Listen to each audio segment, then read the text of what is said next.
दूसरी सीआईआई की रिपोर्ट। अगर सीएमआई की रिपोर्ट देखें तो 20 अप्रैल तक 14 करोड़ लोगों की नौकरी जा चुकी है। बहुत दुख की बात है। पर अगर सीआईआई का डेटा देखें तो 30 करोड़ लोगों की नौकरी जाने वाली है। 15 मई तक 30 करोड़ लोगों की नौकरी जा चुकी होगी।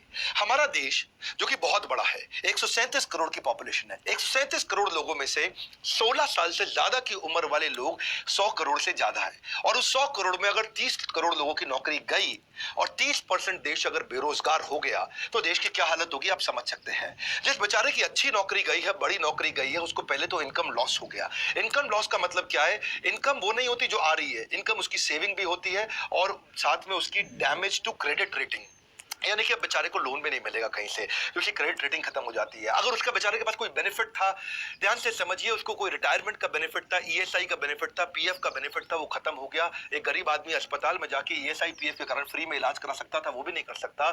इंश्योरेंस का बेनिफिट खत्म हो गया। और अगर कोई बड़ी कंपनी में काम करता था तो बेचारे को जिम का, ट्यूशन रिम्बर्समेंट का, दूसरे रिम्बर्समेंट का बेनिफिट तो गया ही गया। सबसे बड़ी बात क्या है? उसको लॉस ऑफ करियर होगा। जो व्हाइट कॉलर जॉब होती है, पढ़े लिखे लोगों की जॉब होती है, अगर उनके रेज्यूमे के अंदर जो सीवी होता है उसमें अगर गैप आ जाए तो बेचारे को अगली जॉब में कन्विंस करने में बहुत दिक्कत आती है। हम भी महसूस करते हैं। कोई 2 साल घर पे खाली बैठा है और रेज्यूमे में दिखाता है मैं 2 साल से खाली बैठा हूं, तो लोग एक्सप्लॉइट करते हैं उसको। अगली जॉब बेचारे को कम तनख्वाह पे ज्वाइन करनी पड़ती है उसको, या फिर इंडस्ट्री पूरी तरह चेंज करनी पड़ जाती है। भाई पैसा चाहिए, कहीं भी नौकरी दे दो मुझको। अब उसके जो गैप है रेज्यूमे के कारण पूरा करियर मोमेंटम बर्बाद कर देता है। सबसे बड़ी बात क्या है? उसका फिजिकल और इमोशनल हेल्थ खत्म हो जाता है। आपको समझना पड़ेगा वो होपलेसनेस, वो जो डिप्रेशन, वो जो वरी, एंजाइटी और फैमिली रिलेशनशिप का जो असर है बहुत बड़ा है। कितने डिप्रेशन के केस आएंगे उसका कोई अंदाजा नहीं है। अपने दोस्त में अमेरिका से मैं बात कर रहा था, बोले कई लोग अंदर से टूटेंगे जो अभी दिखेगा थोड़े दिनों बाद। इस समय तो केवल कोरोना कोविड हो रहा है। जब ये टूटे हुए लोग बाहर निकलेंगे क्या हाल होगा? ब्रोकन फैमिलीज सबसे ज्यादा इस समय दिखेंगी। One of the top most reason क्यों डिवोर्स हो रहे हैं? बेरोजगारी डिवोर्स के टॉप मोस्ट रीजंस को कंट्रीब्यूट करता है। और जब डिवोर्स हो जाता है तो जुवेनाइल डिलिंक्वेंसी, यानी कि छोटे बच्चे आपराधिक वारदात में घुसते हैं। जुवेनाइल डिलिंक्वेंसी का मतलब है 14 साल से कम उम्र का बच्चा भी कोई ना कोई चाकू, छुरी, गलत काम, चोरी चकारी में पड़ना शुरू हो जाता है। इसका कारण क्या है? कारण बाद में असर क्या है? परपर्टेड इंक्रीज इन क्राइम।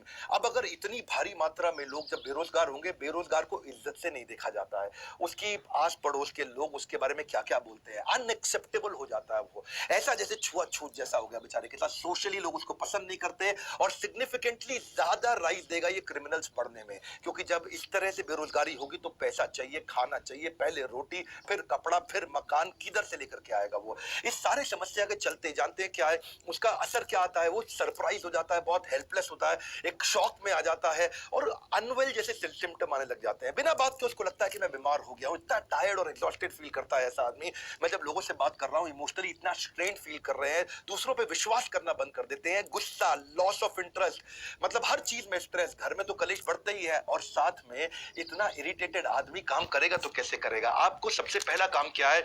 अपना फिजिकल हेल्थ का टेक केयर करना भी इमोशनल हेल्थ का टेक केयर करना जैसा होता है। अगर आप फिजिकल टेक केयर करेंगे उससे भी काफी इमोशनल टेक केयर होगा। इस समय तो एक्सरसाइज सबसे पहले शुरू कर दीजिए, कुछ ना कुछ फिजिकल एक्टिविटी शुरू करिए, खाली मत बैठिए। ये बहुत इंपॉर्टेंट है। अपनी ईटिंग हैबिट्स को